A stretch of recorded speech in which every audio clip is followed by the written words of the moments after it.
Thank you for recapping that for us. Joining us with more on the story now is California divorce attorney Chang Rickert, who has seen her fair share of California divorces and can tell us if marital law in California conflicts at all with the NBA Constitution, which claims Mrs. Sterling would lose her share of the team along with her husband. Kelly, welcome. Good to see you. Is she going to lose the team? You know, that really depends on what the word is. Generally, you can fight over everything. So right now, the dispute is whether she has an ownership outside of his.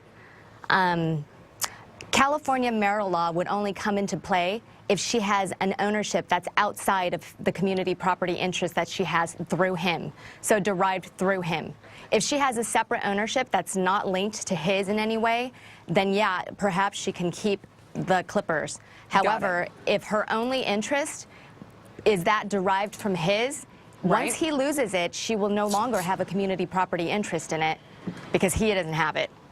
Huh, Dom, well, here's my question. I mean, having followed this story, there are so many moving parts. I guess the question or the issues that I struggle with right now are whether or not any league or any kind of sports organization can mandate certain policies that may supersede other types of rules of states or anywhere else. So is this a state where basically if you're a sports owner in California, you're going to have to deal with more intricacies than sports owners of, say, other states in the union?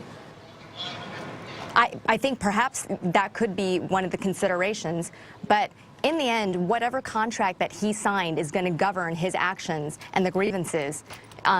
It's what he signed. Over and above California law, Kelly, because it's a really interesting question that Dom raises here, because would that just be the case with the NBA, or can any bilateral contract between two parties supersede California law? I think it's any bilateral contract that could supersede California law. It's whatever the parties agreed to when they entered into the contract. That's going to be the trump card, not any law. Any marital law under any other state is not going to trump what you signed when you entered into the agreement. And last question, have you seen any examples, dealt with examples previously where this has been the case? Have you seen this play out before? Yes, it plays out every day in premarital agreements. Sometimes the parties can sign a contract. It might be against the policy of California, but if they agree to it, the question is, if they agree to it, is it enforceable? So we see this every single day, what the law is and then what the parties agree that the law is. So here they're going to be arguing over what the meaning of is, basically. Yeah, as you said. Kelly, thanks. Good to see you. Appreciate it. Thank you, Kelly. All right, Putin wins again. This time it's not a geopolitical struggle. It's a hockey game.